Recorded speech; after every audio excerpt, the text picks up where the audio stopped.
আজকে আপনাদের 10তম ক্লাস। গত ক্লাসে আমরা একটা ঘড়ির ডিজাইন করছিলাম। এটা ভালোভাবে ক্লিয়ার হলে আপনাদের ইলাস্ট্রেটরের অনেক বিষয় ক্লিয়ার হয়ে যাবে। এই জিনিসটা ভালো মতো যদি ডিজাইন করতে পারেন, সব কিছুর মানে যেসব টুলস প্যানেলের কাজ আমরা টুকটাক দেখেছি ওইগুলোর বাস্তবিক ব্যবহার আপনারা করতে পারবেন। তো আমরা এটা এখন দেখব, এবং গত ক্লাসে যেহেতু এটা করছি আজকে ওটা প্র্যাকটিস হবে। যেভাবে বলবো ওইভাবে সবাই ট্রাই করবেন।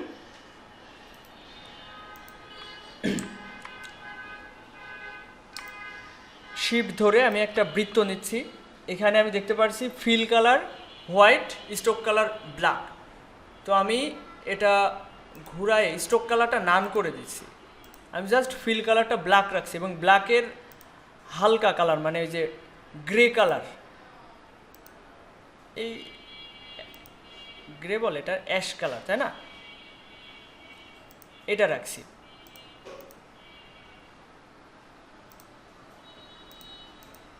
এটা মিডিল অ্যালাইন করতে হবে, ভালো করে বোঝার চেষ্টা করেন। এটা ডানে বায়ে থাকতে পারে, আমি চাচ্ছি এটা আর্টবোর্ডের একদম মিডিলে থাকবে। তো কি করতে হবে, এই যে horizontal align centre, vertical align centre, মানে দ্বিতীয়টা এবং লাস্টের আগেরটা। এই জিনিসটা আপনারা এই প্যানেল থেকেও পাবেন। এটা কন্ট্রোল প্যানেল আর এটা প্যানেল। তো প্যানেলে এই যে সেকেন্ড এবং লাস্টের আগেরটা এটা দিলে আর্টবোর্ডের একদম মিডিলে চলে আসবে। এরপরের কাজ হচ্ছে ঘন্টার কাঁটা তৈরি করা। ঘন্টার কাঁটা আমরা বৃত্ত দিয়ে তৈরি করব। এটা একটা বৃত্ত নেওয়ার আগে আমি আগেই কালারটা চেঞ্জ করে নিতে পারি। আমি অন্য একটা কালার এখানে দিচ্ছি। এইবার আমি বৃত্ত নিচ্ছি, কালার আগে চেঞ্জ করে নিয়েছি। আমি vertical align, horizontal align centre করলাম। এটা একটু জুম ইন জুম আউট করে দেখবেন যে আসলে এই বৃত্তের সাথে এটা বেশি ছোট হয়ে যাচ্ছে না বেশি বড় হয়ে যাচ্ছে। যদি বেশি ছোট হয়ে যায় আবার একটা ক্লিক করবেন, চারিকোল থেকে এটাকে কি বলে বাউন্ডিং বক্স, বাউন্ডিং বক্স চলে আসবে। তারপর এটা ছোট বড় করে নেবেন, অ্যাডজাস্ট করে নেবেন মানানসই করে। আমার কাছে এটা পারফেক্ট মনে হচ্ছে। এইবার এইটা ধরে আমাদের হচ্ছে এটা রোটেট করতে হবে 12টা, ঘন্টার কাঁটা 12টা। তো এর জন্য আমি রুলার দিয়ে আগে একটা নিতে পারি। দেখেন কন্ট্রোল আর রুলার, এটাকে বলে গাইড। রুলার এনে গাইড নিয়ে আসছি। এটাকে অ্যালাইন করতে হবে। এটা তো হাত দিয়ে একদম মিডিলে বসানো যাবে, ওই যে মাঝি ইন্ডিকেট করে দিয়েছে দেখেন ইন্টারসেক্ট, এভাবেও মিডিল অ্যালাইন করা যাবে। আবার এটা সিলেক্ট করে এই যে এটা ঠিকঠাক ছিল না, এই ভার্টিক্যাল অ্যালাইন সেন্টার করলাম। এবার বাম পাশ থেকে যেটা নিয়ে আসবো এটা হবে হরিজন্টাল অ্যালাইন সেন্টার। এইবার এই ছোট বৃত্তটা ধরলাম, রোটেট টুলে গেলাম, এই যে এই সেন্টারটাকে আমি এখানে নিয়ে আসবো। যখন ইন্টারসেক্ট লেখা আসবে তার মানে এটা একদম মিডিলে আছে। অল টাচ চেপে ধরে এখানে একটা ক্লিক করব, অল টাচ চেপে ধরে, এবং এখানে 360/12 দিব, যেহেতু আমার 12টা ঘন্টা লাগবে। তো এখান থেকে কপি, কন্ট্রোল ডি প্রেস করতে থাকবো এবং 12টা হয়ে যাবে। একইভাবে আমি মিনিটের কাঁটা তৈরি করব। ভালো করে খেয়াল করেন, যদি কারোর কনফিউশন থাকে গত ক্লাসে আজকে ক্লিয়ার করে নেবেন। আমি এই যে একটা মিনিটের কাঁটা তৈরি করছি, মিনিট অথবা সেকেন্ডের কাঁটা, যেটা কিনা আমি মিডিল অ্যালাইন করছি। আর এখানে কিন্তু আমি একটাতেও ফিল স্ট্রোক দুইটা একসাথে রাখিনি, সব জায়গায় দেখছেন শুধু ফিল কালারটা রাখছি, তাই না? এই যে এটা ড্র করলাম, স্ট্রোক কালারটা নান, এটা ফিল কালার, সেম কালারই রাখলাম এবং এটা অ্যালাইন করলাম। করে আমি রোটেট টুলে গিয়ে অল টাচ চেপে ধরে এখানে যখন ইন্টারসেক্ট লেখা আসবে তখন ক্লিক করব, অল টাচ চেপে ধরে, এবং এখানে ডিগ্রি দিব কত 360/60, 60টা কাটা দরকার, 60। কপি, কন্ট্রোল ডি প্রেস করে ধরে রাখবো।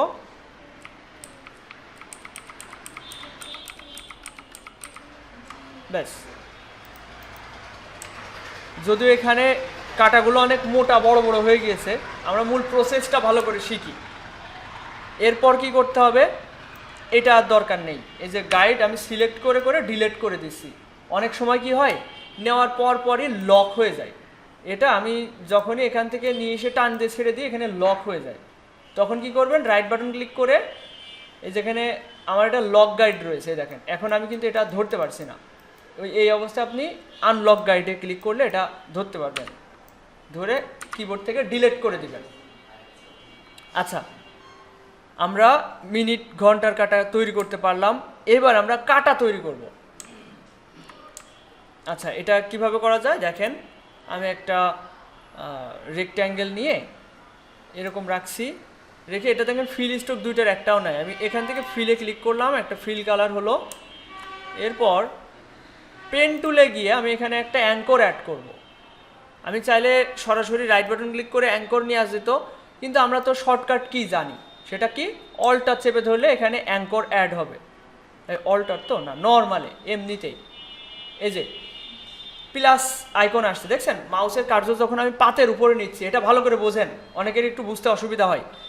মাউসের কার্যরটা যখন আমি পাতের উপরে নিচ্ছি, তখন মাউসের কার্যরের নিচে প্লাস আইকন আসছে। তো যখন মিড বরাবর যাব তখন ইন্টারসেক্ট লেখা আসবে মিড বরাবর, এখানে ক্লিক করলাম। এবার কিবোর্ড থেকে আপ অ্যারো ক্লিক করব, জাস্ট আপ অ্যারো, আর কোনো কন্ট্রোল অল্টার কিচ্ছু না। ওখানে একটা অ্যাঙ্কর অ্যাড করলাম, ওই অ্যাঙ্করটা সিলেক্টেড আছে শুধুমাত্র। এখন কোনো কারণে আপনার মনে হলো যে এটা আমি আবার মডিফাই করব, তাহলে কি করতে হবে, ডিরেক্ট সিলেকশন টুল দিয়ে শুধুমাত্র এই অ্যাঙ্করটা ধরে আপনি ছোট বড় করতে পারবেন, ঠিক আছে।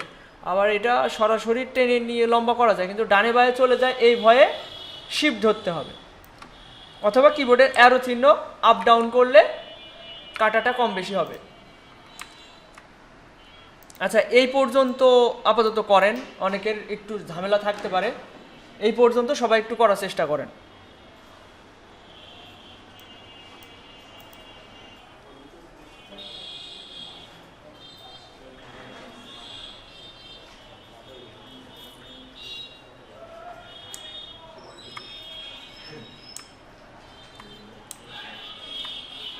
আচ্ছা, এবার এদিকে খেয়াল করেন, এতটুকু তো সবাই পেরেছেন তাই না? এবার কাটার নিচে আমরা যদি রাউন্ডেড কর্নার করতে চাই, সেক্ষেত্রে কি করা যেতে পারে, ডিরেক্ট সিলেকশন টুল দিয়ে এই দুই মাথা ধরলাম, ডিরেক্ট সিলেকশন টুল দিয়ে এই দুই মাথা ধরে এই যে এখানে দুইটা ডট দেখতে পাচ্ছেন, এই ডটে ক্লিক করে এভাবে রাউন্ডেড কর্নার করে ফেলা যাবে। এটা করেন তো।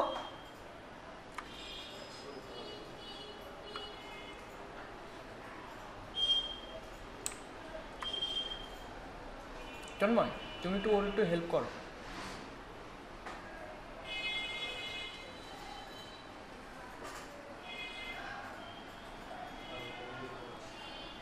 আচ্ছা, এরপর আমরা কাটাটা সম্পূর্ণ করি।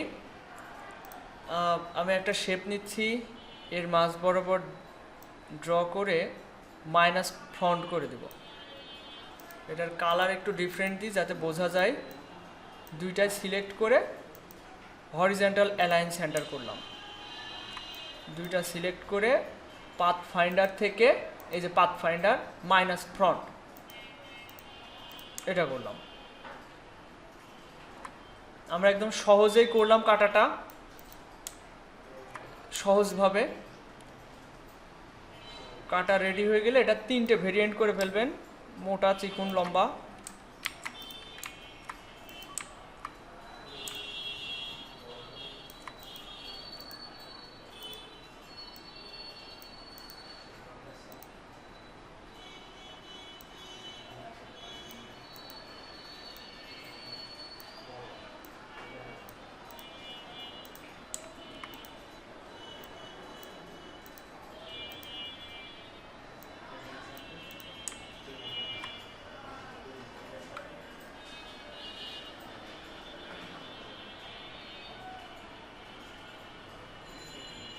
আচ্ছা, এবার এদিকে খেয়াল করেন, আমরা এটাকে রোটেট করব, এই তিনটা কাটাকে রোটেট করব। রোটেট কিভাবে করা যেতে পারে দেখেন, তিনটা একই সমানে আছে। প্রথমে আমি ঘন্টার কাটাটা ডান দিকে শিফট প্রেস করে ধরে রোটেট করছি।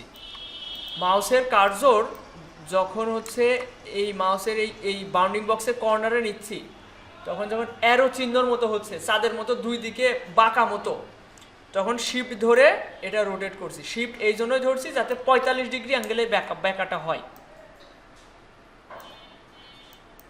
আর এইটা 45, 90, তারপরে যত হয় তত দিয়ে ঘোরায় ফেললাম। এবারে এগুলোকে সাজাতে হবে। আমি প্রথমে এই মাঝখানে একটা বৃত্ত নিচ্ছি যাতে করে বোঝা যায় সেন্টারটা কোথায়। এটা একদম মিডিল অ্যালাইন করলাম। এর কালারটা আপাতত হোয়াইট রাখি এবং control shift third bracket close দিয়ে আমি সবার উপর উঠায় নিয়ে আসলাম। মনে রাখবেন control shift third bracket close দিয়ে উপর উঠায় নিয়ে এসেছি।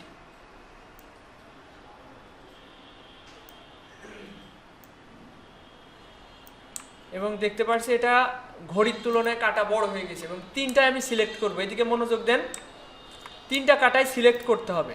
এবার ড্র্যাগ করে সিলেক্ট করলে তো সব সিলেক্ট হয়ে যাবে। আমার শুধুমাত্র কাটা সিলেক্ট করতে হবে।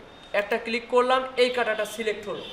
শিফট প্রেস করে ধরে এটাও সিলেক্ট করলাম। আমি শিফট কেন প্রেস করলাম? কারণ এটা সিলেক্ট করার পর এটা সিলেক্ট করলে এটা ডিসিলেক্ট হয়ে যায়। তো এই জন্য এটা সিলেক্ট থাকা অবস্থায় শিফট ধরে এটা সিলেক্ট করলাম। এই মিনিটের কাটাটা, সেকেন্ডের কাটাটা সিলেক্ট করলাম। করে আমি এগুলো ছোট করব, তিনটে একসাথে ছোট করব। এখানে আমি কন্ট্রোল শিফট না অল্টার শিফট ধরে ছোট করছি যাতে রেশিও এবং সেন্টার ঠিক থাকে।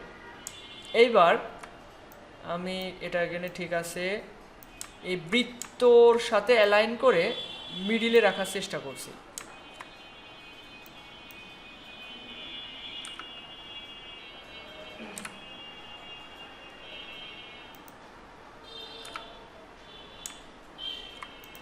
ব্যাস, এরপর এই বৃত্ত এই কালার করলে হচ্ছে। এতটুকু সবাই করে ফেলেন তো।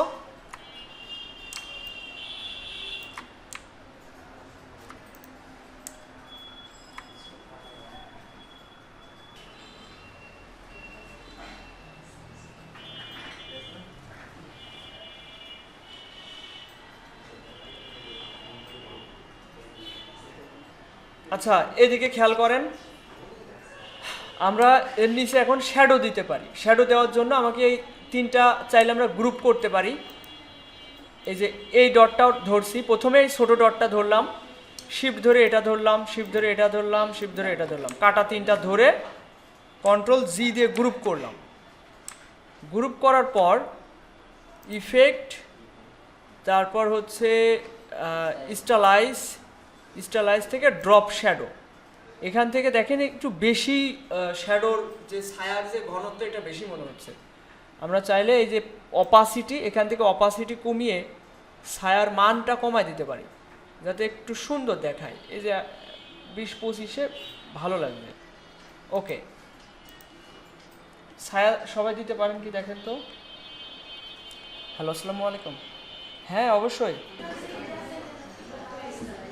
এই শ্যাডো নেওয়াটা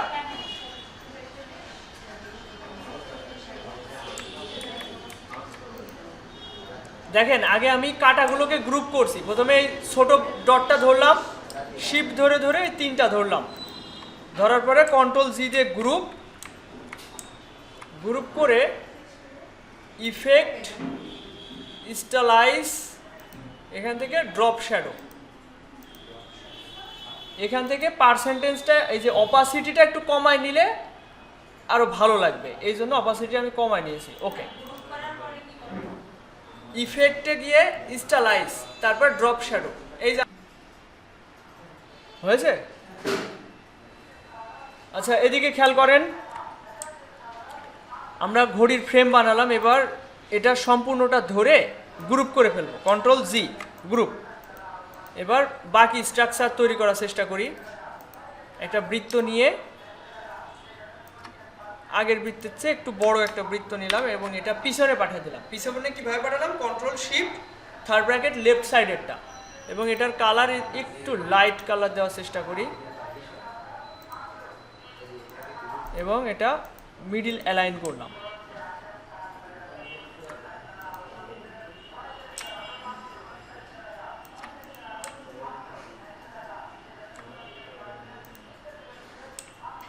আচ্ছা, এদিকে খেয়াল করেন, এরপর আমার আর্টবোর্ডটাকে লম্বা করতে হবে, ঘড়ি সাইজ তো লম্বা। আর্টবোর্ড টুলে গিয়ে, এই যে আর্টবোর্ড টুল, মাউসের কার্সর যখন এখানে আসবে অলটা চেপে ধরবো, অলটা চাপলে দুই দিক থেকেই লম্বা হবে, আর অলটা না চাপলে কি হয়, এক দিক থেকে লম্বা হয়। তো আমি একই সাথে দুই দিক থেকে লম্বা করতে চাইলে অলটা ধরে আমি এটা লম্বা করব। এরকম লম্বা একটা শেপ তৈরি করলাম। এবার আমরা ঘড়ির বাকি অংশ তৈরি করার চেষ্টা করব।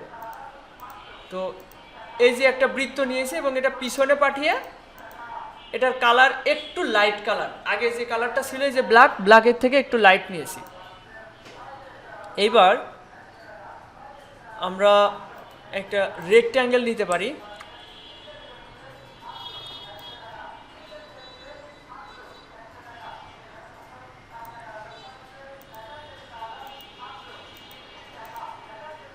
এবং এটাকে পিছনে পাঠিয়ে দেব কিভাবে, control shift third bracket left side, বাম পাশেরটা।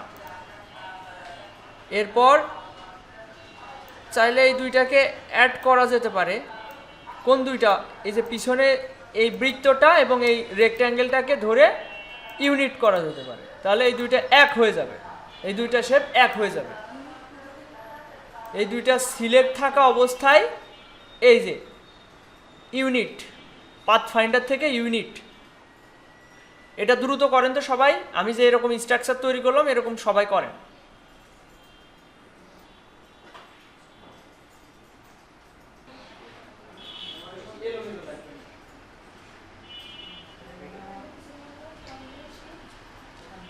আচ্ছা, এবার এদিকে খেয়াল করেন, আপনারা অনেকে এগিয়ে এগিয়ে যাচ্ছেন, এগিয়ে তো কতদিন করছেন, আজকে আমি যেরকম করছি ওরকম করার চেষ্টা করেন।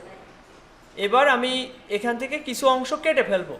তো কিছু অংশ কাটার জন্য আমার একটা আলাদা শেপ নিতে হবে। আমি একটু কালারটা চেঞ্জ করে নিলাম, কালার চেঞ্জ করে রেক্ট্যাঙ্গেল থেকে আমি একটা রেক্ট্যাঙ্গেল তৈরি করছি, এটুকু আমি কেটে ফেলবো। তাই এটা আমি মিডিল অ্যালাইন করলাম, করে এই দুইটা ধরলাম। কোন দুইটা, রেডটা এবং এইটা।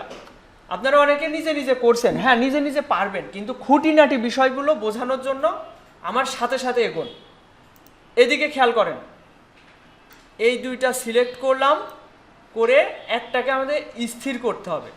স্থির না করলে এটা মূল জায়গা থেকে সরে যাবে। তো এই দুইটা প্রথমে সিলেক্ট করলাম, এদিকে ভালো করে খেয়াল করেন, কোন দুইটা, পিছনের এইটা আর এই লালটা ধরে যেটা স্থির করব তার উপরে একটা ক্লিক করব নর্মালভাবে, জাস্ট মাউসের লেফট বাটন ক্লিক করলাম। এরপর আমি অ্যালাইন করব, এই যে এইটার মাঝামাঝি আসলো। এবার এইটা ভার্টিক্যাল অ্যালাইন টপ, একইভাবে এর একটা অল্টার চেপে ডুপ্লিকেট নিয়ে আসলাম, এই দুইটা ধরলাম, এটাতে এই দুইটা সিলেক্টেড থাকা অবস্থায় পিছনেরটাতে একটা ক্লিক করে ওটা স্থির করে ফেললাম। দেখেন এই শেপের চারিকোল দিয়ে ব্লু ব্রড লাইনে আর কি বোঝাচ্ছে যে এটা স্থির। এবার হরিজন্টাল অ্যালাইন সেন্টার, এবার ভার্টিক্যাল অ্যালাইন বটম, ব্যাস। এবার এই দুইটা ধরলাম, মাইনাস ফ্রন্ট, এটা আবার পিছনে পাঠিয়ে দিচ্ছি, এগুলো সবার উপর উঠে গিয়েছে, control shift third bracket left side. আবার এই দুইটা ধরলাম, ধরে মাইনাস ফ্রন্ট, আবারও সবার উপরে উঠে এসেছে, control shift third bracket left side, ব্যাস। এই জিনিসটা সবাই ট্রাই করেন তো। আপনারা নিজের মতো করে করতে পারবেন, কিন্তু আমি যেভাবে নিয়ে যাব আপনাদেরকে, এভাবে গেলে আপনারা এই যে খুঁটিনাটি বিষয়। আচ্ছা, সবাই তো মোটামুটি পেরেছেন তাই না? আমি এটা শেষ করি, সবাই দিকে খেয়াল করেন। আমি এই কর্নারগুলো রাউন্ডেড করতে চাচ্ছি, চারিদিকে যে কর্নারগুলো রয়েছে, চারটা কর্নার শিফট ধরে ধরে আমি এটা সিলেক্ট করলাম ডিরেক্ট সিলেকশন টুলের সাহায্যে। ডিরেক্ট সিলেকশন টুলের সাহায্যে চারটা সিলেক্ট করলাম র্যান্ডম ক্লিক করে করে। এরপর এখানে ক্লিক করে ধরে এটা রাউন্ডেড কর্নার করলাম। এটা করেন সবাই। ডিরেক্ট সিলেকশন টুলে থাকা অবস্থায় শিফট ধরে ধরে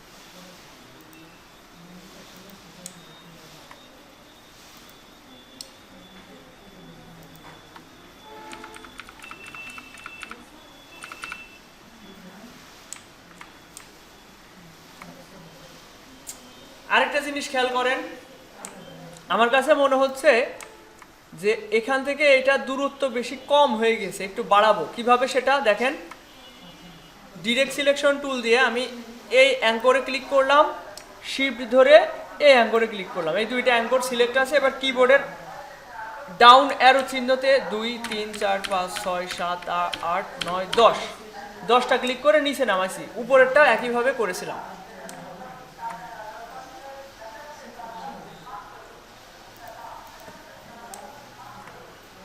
সবাই কি পেরেছেন? এটা এই পর্যন্ত কি সবাই আসতে পেরেছেন? আপনি পারেননি এখনো? আচ্ছা, ওই যে দেখাই দিচ্ছে ওটা একটু ট্রাই করেন। আমি তো ছোট ছোট স্টেপে এগোচ্ছি, আরো গত ক্লাসের রিপিট বিষয় এটা।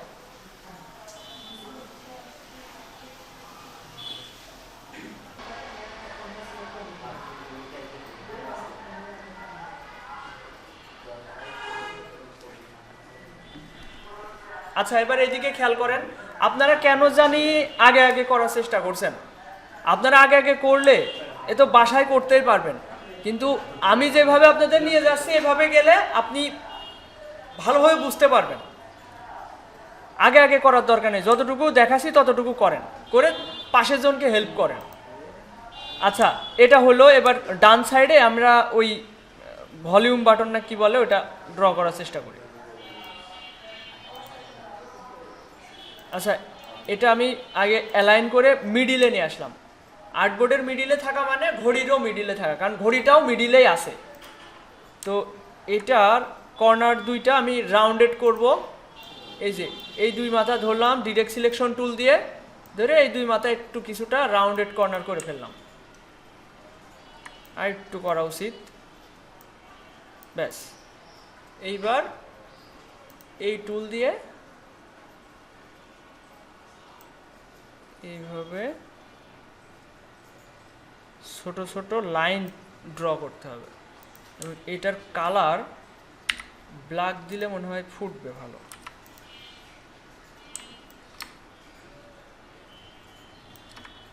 কন্ট্রোল ডি প্রেস করতে থাকি, ব্যাস।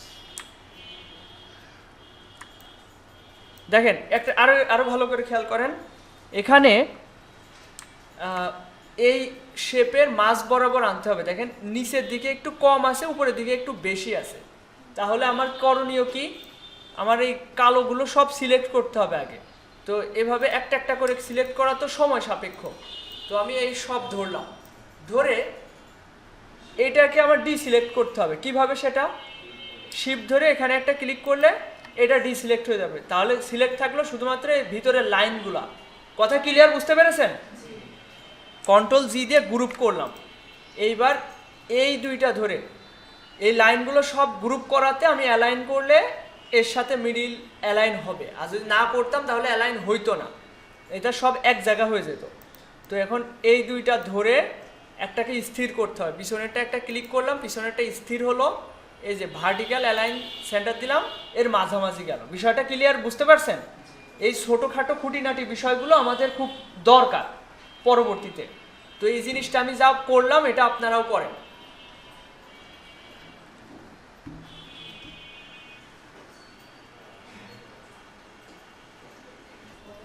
আচ্ছা, এবার এদিকে খেয়াল করেন, আমি এবার এই পুরোটা ধরে গ্রুপ করে ফেলছি, এটা এবং এই দাগগুলা কন্ট্রোল জি দিয়ে গ্রুপ করে ফেললাম। এবার এটাকে পিছনে পাঠাবো, কারণ এটা এই যে সমান দেখা যাচ্ছে, এটা কেন জানি এখানে মানানসই লাগছে না। এটা আমি ধরে control shift third bracket left side. এবার দেখেন কিছুটা কার্ভ হয়ে গেল, মানে এই শেপের পিছনে চলে গেছে, এই যে বড় এই বৃত্তের পিছনে চলে গেছে, যার কারণে কিছুটা রিয়েলিস্টিক লাগছে।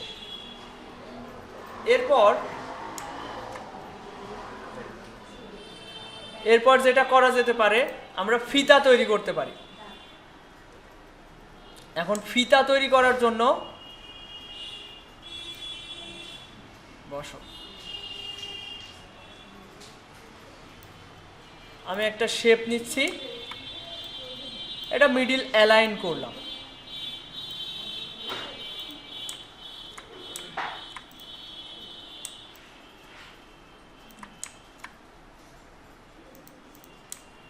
এর একটা কপি নিয়ে অল্টা চেপে ধরে নিয়ে নিচে নিয়ে আসছি। এটা প্রয়োজন অনুযায়ী আমি সেট করে নিচ্ছি।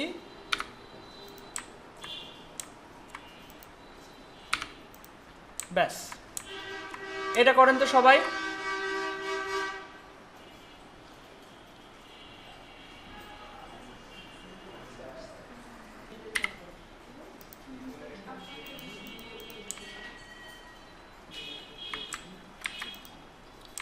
আচ্ছা, এটা হয়েছে না সবার?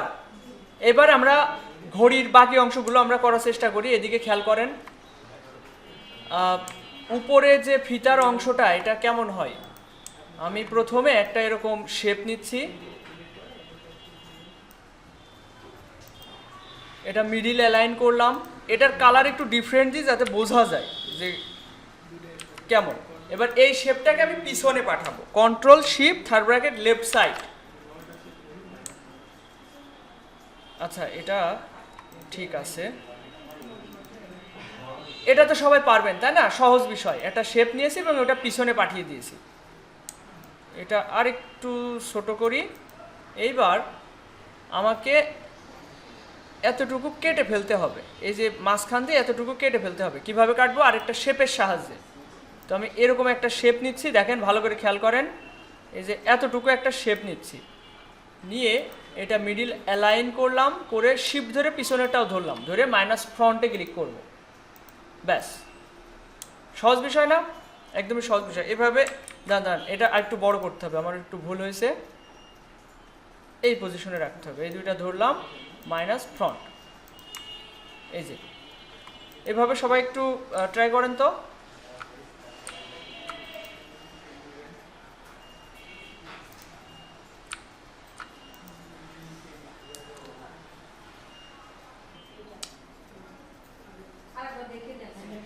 এটা আরেকবার দেখাই দেবো, তাই তো? দেখেন, আমি একটু ডিফারেন্ট কালারের একটা শেপ ড্র করছি। একদম সহজ বিষয়, ভালো করে খেয়াল করেন। এটাকে আমি পিছনে পাঠাবো কিভাবে? Control shift third bracket left side. এবার আরেকটু উপরে উঠাই, এটা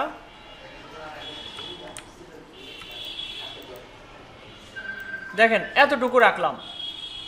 এটা তো সহজ বিষয়। দুইটা শেপ নিয়ে মাইনাস ফ্রন্ট করবে, এটার জন্য যদি আপনারা এত টাইম নেন তাহলে তাড়াতাড়ি করতে হবে তো।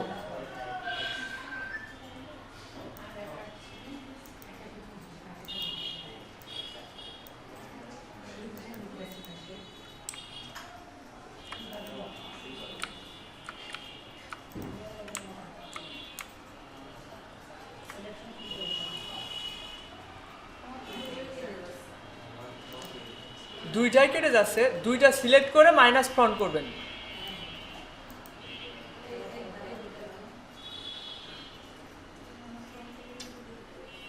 একদম ছোট স্টেপ, এর জন্য যদি এত সময় নিতে হয় তাহলে হবে?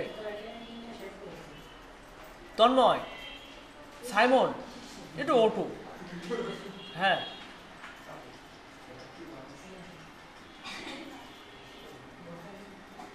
আসো আসো। এই যে আপুটাকে একটু দেখো তো, এই যে এখানে।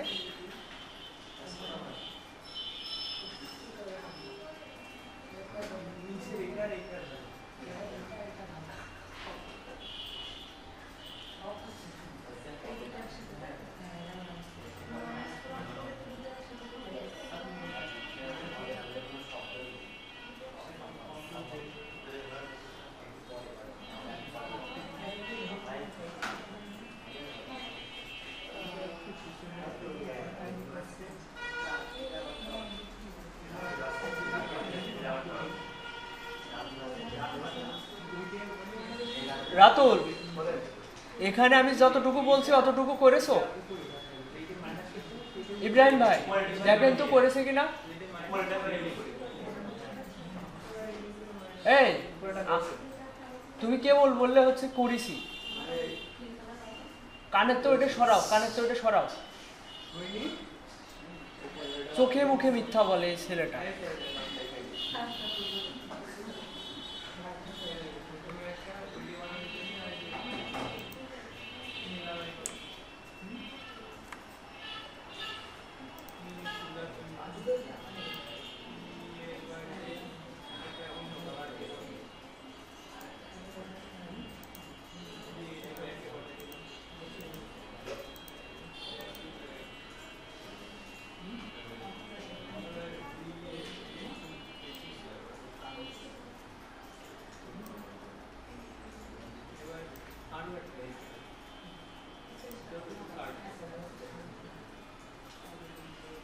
আচ্ছা এবার খেয়াল করেন, আমি আরেকটা লাইন ড্র করলাম রেক্ট্যাঙ্গেল টুল দিয়ে এভাবে আমি একটা লাইন ড্র করছি, এটা মিডিল অ্যালাইন করলাম, করে এটা সিলেক্টেড থাকা অবস্থায় দেখেন চারদিকে 4টা ডট দেখা যাচ্ছে, এই ডট ক্লিক করে রাউন্ডেড কর্নার করে ফেললাম দুই দিক থেকে করে।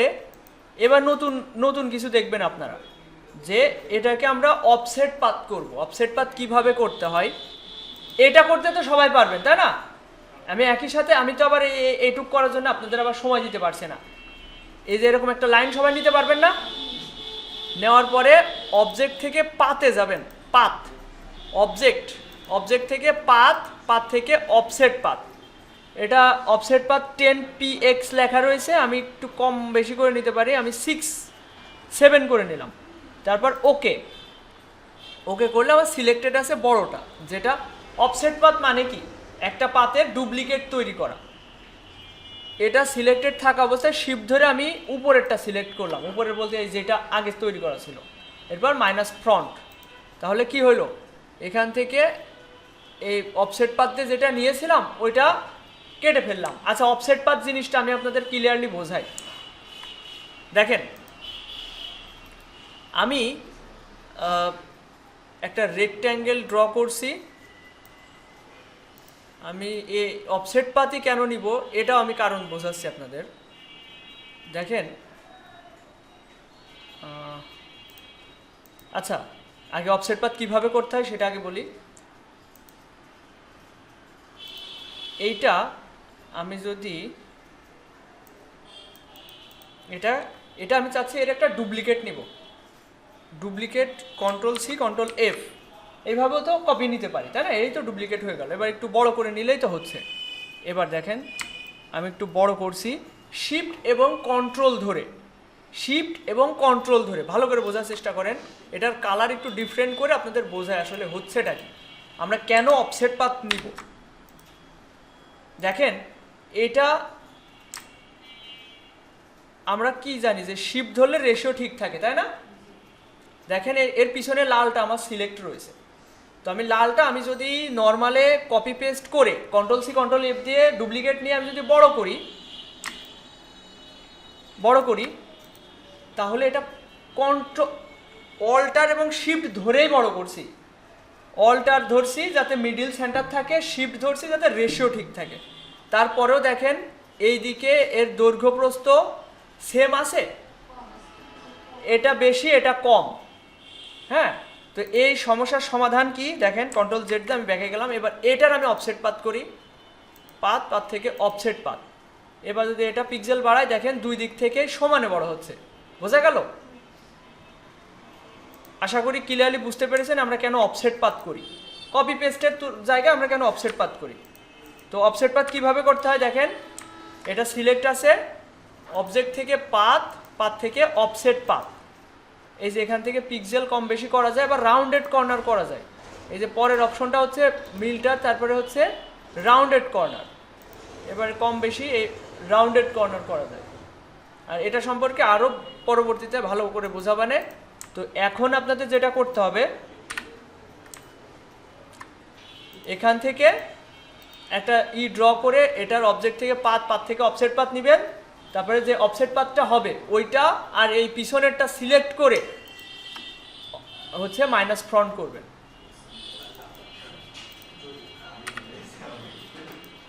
আচ্ছা এদিকে খেয়াল করেন, আরেকটু এদিকে খেয়াল করেন, আমি আরেকবার দেখা দিচ্ছি, অনেক কিছু মাথার ভিতর ঢুকাই দিছি, মনে থাকবে না। দেখেন পেন টুল দিয়ে আমি এটুক তো কেটে ফেলেছি, এখন পেন টুল দিয়ে এটা ঠিক করা যায়। পেন টুলে থাকা অবস্থায় এখানে একটা ক্লিক করলাম, এই যে অ্যাঙ্কর লেখা আসছে এখানে একটা ক্লিক করলাম, এবার এটা পরিপূর্ণ করে দিলাম, দিয়ে এ দেখেন এরকম একটা শেপ তৈরি করছি, জাস্ট তৈরি শিফট ধরে এটা ধরলাম, ইউনিট করে দিলাম, ব্যাস এক হয়ে গেল। এবার আমি যেটা আবার দেখাবো সেটা হচ্ছে এরকম একটা শেপ ড্র করব, মিডিল অ্যালাইন করব, করে পারফেক্টলি বসিয়ে এটা রাউন্ডেড কর্নার করব, করে এটার এই পর্যন্ত তো সবাই পারবেন তাই না সহজে। অবজেক্ট থেকে পাত থেকে অফসেট পাত, এর 75-73 পিক্সেল রয়েছে, অনেক বেশি। আমি 6-7 করার চেষ্টা করব, মাউসের কার্সর ঘুরিয়ে আমি কম করার চেষ্টা করছি, 10 মনে হয় ঠিক আছে। ওকে, এবার ওকে করছি। এখন সিলেক্টেড আছে, অফসেট পাথ যেটা ডুপ্লিকেট তৈরি হলো ওইটা এখন সিলেক্ট আছে। শিফট ধরে আমি পিছনেরটাও ধরলাম, কারণ পিছনেরটা আমার কাটতে হবে, এটা কাটতে হবে, এই মাইনাস ফ্রন্ট। বোঝা গেল বিষয়টা? এটা সবাই ট্রাই করেন।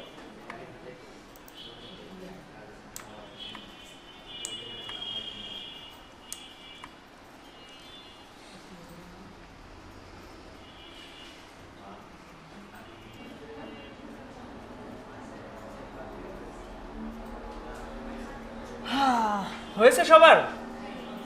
আচ্ছা, এদিকে খেয়াল করেন। এবার নিচের অংশটা একদম তৈরি করা সহজ। আমরা একটা শেপ নিচ্ছি, ছোট শেপ, এই যে এরকম। এবার এটা মিডিল অ্যালাইন করলাম। দেখেন এতটুকু একটা শেপ ড্র করতে হবে, করে ডিরেক্ট সিলেকশন টুল দিয়ে এই যে এই অ্যাঙ্করটা ধরে এর সাথে মিলাই দিতে হবে। এই যে এই খুঁটিনাটি বিষয়গুলো ভালোভাবে বুঝতে পারবেন, এগুলো ট্রাই করেন।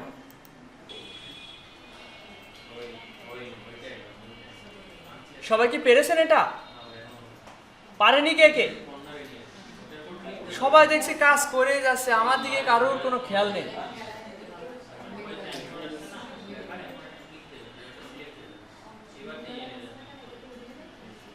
আচ্ছা, এদিকে খেয়াল করেন সবাই। এটা তো সবাই পেরেছেন, তাই না? এইবার আমি চাইলে এই দুইটা মাথা কিছুটা লম্বা করতে পারি। কিভাবে সেটা? ডিরেক্ট সিলেকশন টুল দিয়ে এই দুইটা পয়েন্ট ধরলাম, ধরে কিবোর্ড থেকে ডাউন অ্যারোতে ক্লিক করলে নিচের দিকে আসবে, আপ অ্যারোতে ক্লিক করলে উপরের দিকে যাবে। আচ্ছা, এরপর এই দুই মাথা ডিরেক্ট সিলেকশন টুল দিয়ে সিলেক্ট করে আমরা চাইলে এটা রাউন্ডেড কর্নার করতে পারি, এবং এটার কালার আমি এই কালারই করব। এই দিকে খেয়াল করেন সবাই। এটা সিলেক্ট করে আইড্রপার টুলে গিয়ে, এই দেখেন এটাকে বলে আইড্রপার টুল, সংক্ষেপে শর্টকাট কি হচ্ছে কিবোর্ড থেকে আই।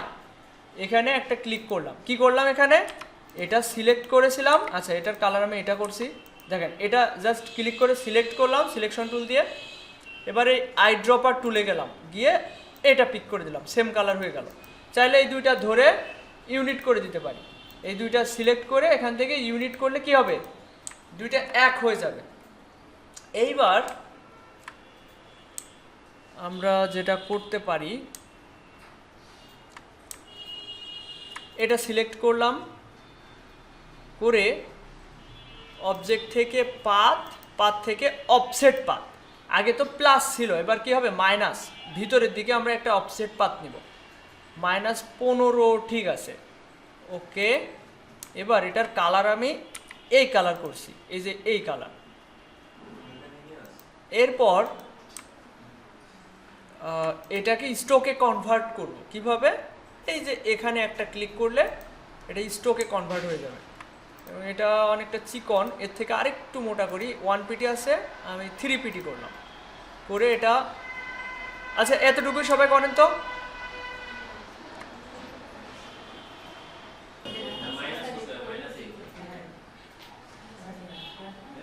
আচ্ছা, এদিকে খেয়াল করেন এবার এই একইভাবে। আচ্ছা, এটার আমরা আগে স্ট্রোকটা ডিজাইন করি, এডিট করি। এই যে স্ট্রোকটা ধরলাম, জাস্ট স্ট্রোকের উপরে মাউসের কার্যটা নিয়ে গেলে এখানে যখন পাত লেখা আসবে তখন এখানে একটা ক্লিক করবেন। ক্লিক করে এখানে যে স্ট্রোক লেখা আছে কন্ট্রোল প্যানেলে, এখানে ক্লিক করে এখানে যে ড্যাশ লাইন, এখানে ক্লিক করতে হবে। এই রাতুল, এখানে আমি এই জিনিসটা দেখাচ্ছি, তুমি কি এটা পারো? তাহলে এইদিকে খেয়াল করছো না কেন? এরপর এই যে ড্যাশ লাইনে কিন্তু যখন চেকমার্ক দিলাম তখন এখান থেকে মানটা কমায় দিলে কম বেশি করতে পারবেন সুবিধা মতো। এরপর চাইলে এর ক্যাপগুলোকে রাউন্ডেড করতে পারবেন। এই যে ক্যাপ রাউন্ডেড, এখানে ক্লিক করলে ক্যাপের যে কর্নারগুলো এগুলো রাউন্ডেড হবে। তো এটা করলাম, করার পর এটা কিছুটা সেলাইয়ের ডিজাইন হলো, তাই না? এইবার দেখেন নিচেরটাও করতে হবে। নিচেরটাতে আমাদের আলাদাভাবে করা লাগবে না, জাস্ট অফসেট পাথ করলেই হচ্ছে। দেখেন অবজেক্ট থেকে পাথ, পাথ থেকে অফসেট পাথ। আর এবং এটা আগেরটা 15 নিয়েছিলাম, এটাতেও সেই 15ই দেখাচ্ছে। এবং এই দেখেন এটা অফসেট পাথ, এটা আলাদা করে ছোট একটা অবজেক্ট তৈরি করেছে। এবার এটা সিলেক্ট থাকা অবস্থায় আমি এই যে আই ড্রপার টুলে গেলাম, গিয়ে জাস্ট এই যে এই পাতের উপরে ক্লিক করব, যেই দাগটা আমরা একটু আগে ড্র করলাম, যাক এখানে ক্লিক করলে নিচে ওইটা হয়ে যাবে। এই দেখেন নিচে ওইটা হয়ে গেছে। ঠিক আছে, এই জিনিসটা করেন তো সবাই।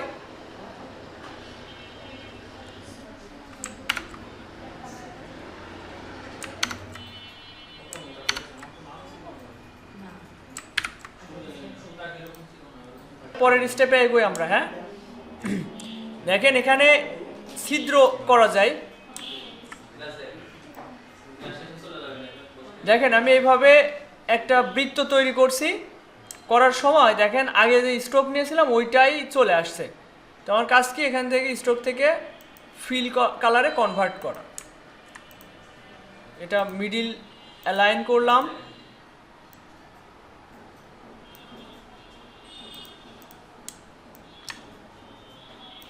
কন্ট্রোল ডি, এই এতটুকু করেন তো সবাই।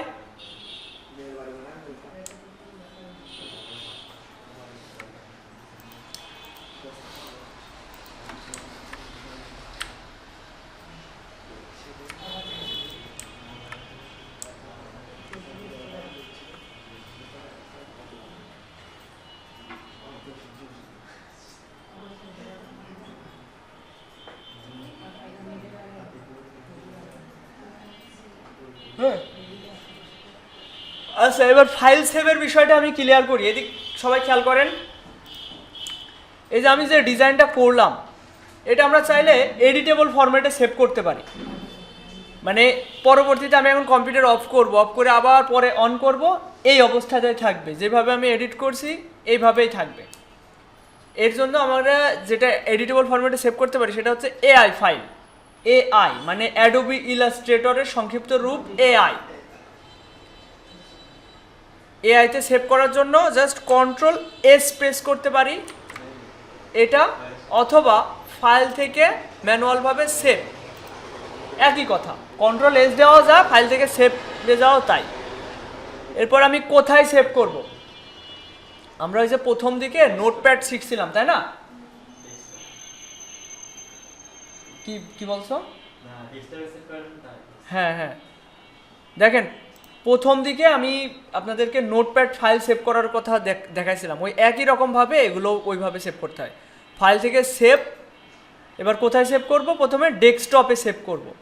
ডেস্কটপ আগে হচ্ছে সিলেক্ট করে দিছি, চাইলে ডাউনলোডে সেভ করা যাবে কিংবা কোনো ফোল্ডারের ভিতরে সেভ করা যাবে, কিন্তু আমি চাচ্ছি যে ওয়ালপেপারের উপরে ফাইলটা সেভ হোক, তো আমি ডেস্কটপে সিলেক্ট করলাম। এরপরে কাজ হচ্ছে একটা নাম চাইলে দেওয়া যেতে পারে, এটা দেওয়া যেতে পারে ওয়াজ ডিজাইন, WATCH, ওয়াজ ডিজাইন দিলাম। এরপর অটোমেটিক এআই ফাইল সিলেক্টই আছে, কন্ট্রোল এস দিলে ডিফল্টভাবেই এআই ফাইল সেভ করা যাবে। চাইলে অন্য ফাইল ফরম্যাটেও সেভ করা যাবে না, যেমন PDF format, EPS format, SVG format, এই ধরনের ফরম্যাট। তো আমার ডিফল্টভাবে যেটা আছে ওইটাই থাকুক।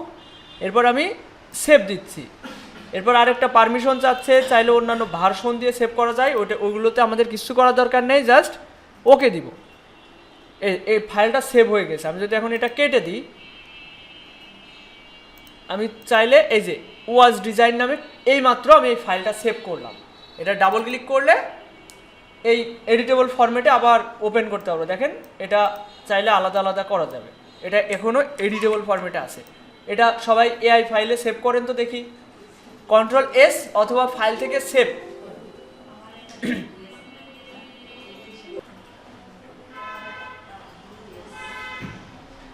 সবাই কি সেভ করতে পেরেছেন?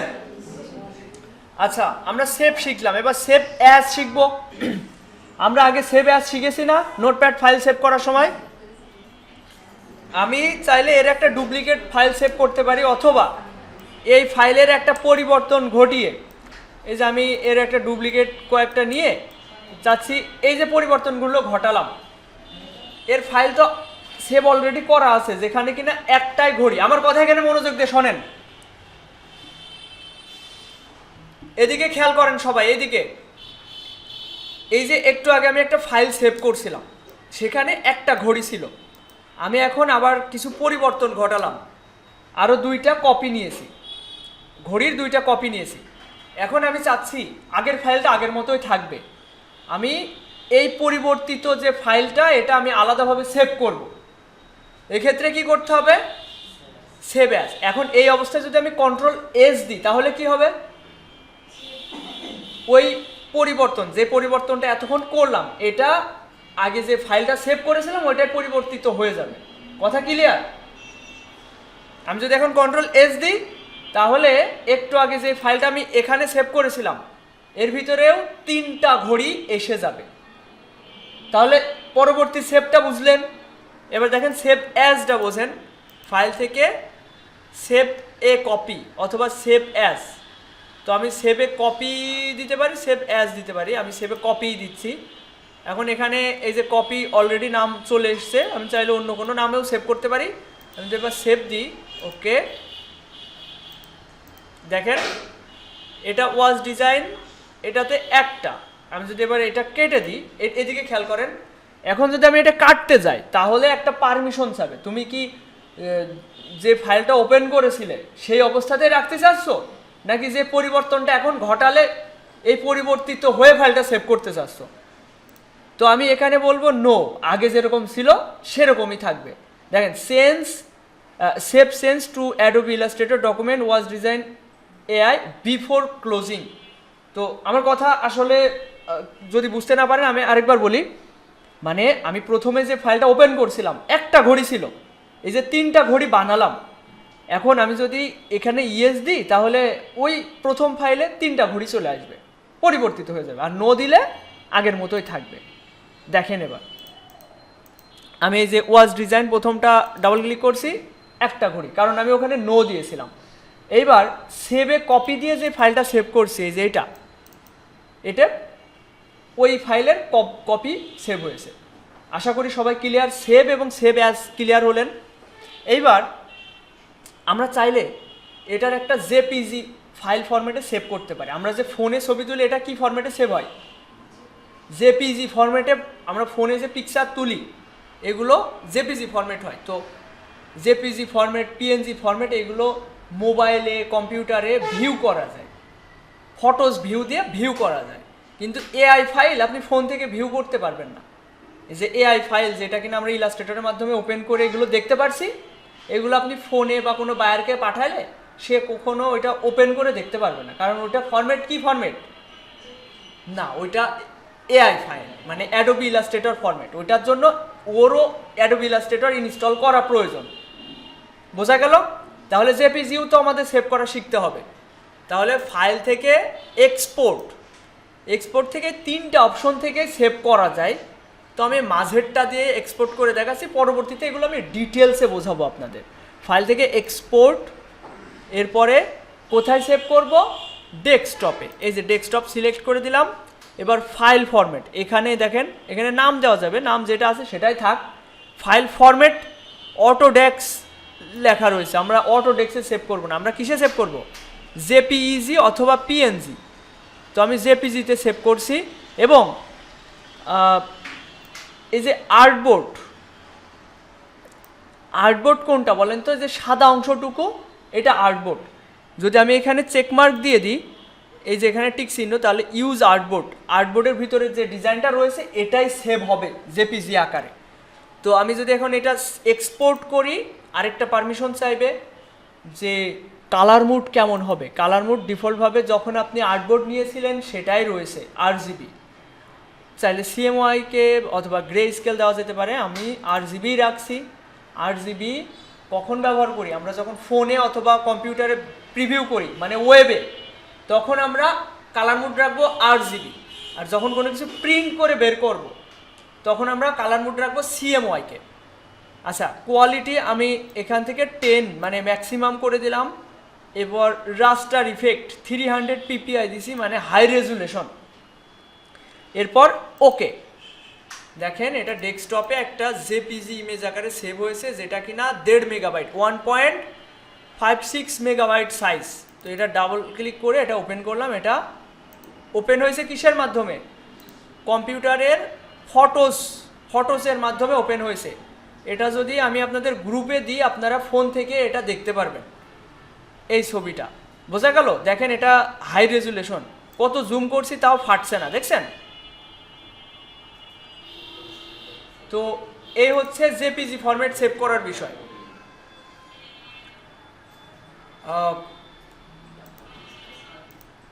আপনারা সবাই বাসায় জেপিজি ফরম্যাটে সেভ করার চেষ্টা করবেন। আর যাদের এখনও কম্পিউটার কেনা নাই, আর সময় দেরি করার সময় নেই। আজকে 5 তারিখ, আমি বলেছিলাম গত সপ্তাহে বলেছিলাম যে 1 সপ্তাহের ভিতর কম্পিউটার কিনতে হবে। এখনও কম্পিউটার কেনা হয়নি কার কার? 1 2 2জন, আর সবার হয়েছে, তাই তো? আপনারা 2জন দ্রুত কম্পিউটার কিনে ফেলেন। কারণ এখন যদি আপনি ক্লাসের কাজ ক্লাসে না করেন, মানে বাসায় গিয়ে এটা যদি প্র্যাকটিস না করেন, এটা ভুলে যাবেন, পারবেন না, এটা স্বাভাবিক। বাসায় গিয়ে যদি এটা আরেকবার নিজে থেকে ট্রাই করেন, ক্লাস রেকর্ড ভিডিও দেখে দেখে, ইউটিউবে তো ভিডিও থাকবে, তো এটা দেখে যখন আপনি বাসায় ট্রাই করবেন, তখন আপনার এই বিষয়টা একদম ক্লিয়ার হয়ে যাবে। এই কাজগুলো করতেও ভালো লাগবে, আপনার এর প্রতি একটা আগ্রহ থাকবে। আর যত লেট করবেন এখন, আপনার এগুলো কেন জানি কঠিন হয়ে আসবে। বাসায় যদি ট্রাই না করেন, আপনারা বাসায় এটা এটা এখানে করলেন, মনে করলেন আমি তো পেরেছি, এর আর কি দেখবো, কিন্তু না, এটা আমাদের প্র্যাকটিসের বিষয়। যত প্র্যাকটিস করব তত এগোবো। এটা বাসায় গিয়েও আপনাদের উচিত একদম আবার ট্রাই করা। আর এটা যতবার করা যাবে তত আপনার এই টুলস, প্যানেল, এগুলো সম্পর্কে নলেজ বাড়তে থাকবে। তো দ্রুত কম্পিউটার কিনে ফেলেন যাদের কম্পিউটার নাই। হ্যাঁ, আজকের মতো এই পর্যন্তই।